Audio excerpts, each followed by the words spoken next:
இன்றைக்கு மக்கள் செல்வாக்கு இழந்துட்டார் ஸ்டாலின் அவர்கள். இளைஞருடைய செல்வாக்கையும் இழந்து விட்டார். அதனால இப்பொழுது அறிவிப்பு கொடுத்திருக்கிறார். கல்லூரியிலே படிக்கின்ற மாணவர்கள், அரசு கல்லூரியிலே படிக்கின்ற மாணவர்களுக்கு லேப்டாப் கொடுப்பதா சொல்லியிருக்கிறாங்க.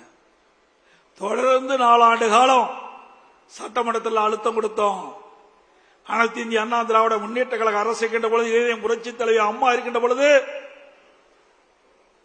அரசு பள்ளி படிக்கின்ற மாணவர்களுக்கு ஒரு விஞ்ஞான கல்வி கொடுக்க வேண்டும், அறிவுபூர்வமான கல்வி கிடைக்க வேண்டும். இதற்காக மடிக்கணினி திட்டத்தை கொண்டு வந்தார்கள். சுமார் 52 லட்சம் மடிக்கணினி கொடுத்தோம். அதை வலியுறுத்தி சட்டமன்றத்திலே நாங்கள் தொடர்ந்து பேசினோம். எங்களுடைய சட்டமன்ற உறுப்பினர்களும் பேசினார்கள். தொடர்ந்து பத்திரிகையின் வாயிலாக, ஊடகங்களின் வாயிலாக நம்முடைய கருத்தை தெரிவித்தோம். அப்பொழுதெல்லாம் ஸ்டாலின் இந்த திட்டத்தை கொண்டு வருவதற்கு உடன்படல. இன்றைக்கு மக்கள் செல்வாக்கு இழந்த காரணத்தினாலே, இளைஞருடைய செல்வாக்கு இழந்த காரணத்தினாலே அடுத்த ஆண்டு சட்டமன்ற தேர்தல் நடைபெறுகிறதை முன்னிட்டு 10 லட்சம் மாணவர்களுக்கு, அரசு கல்லூரியிலே படிக்கின்ற மாணவர்களுக்கு லேப்டாப் கொடுப்பதாக அறிவிச்சிருக்கிறார். மாணவருடைய நலன் கருதி கொடுக்கல.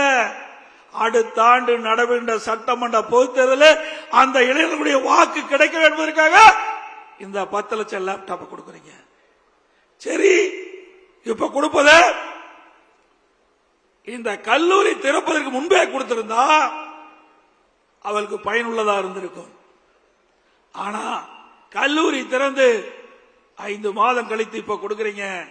அந்த கல்லூரியில் மாணவர் சேர்ந்தவுடனே அவருடைய சொந்த பணத்தில் லேப்டாப் வாங்கி இன்றைக்கு அதன் மூலமாக அறிவுத்திறனை வளர்த்துட்டு இருக்கிறாங்க.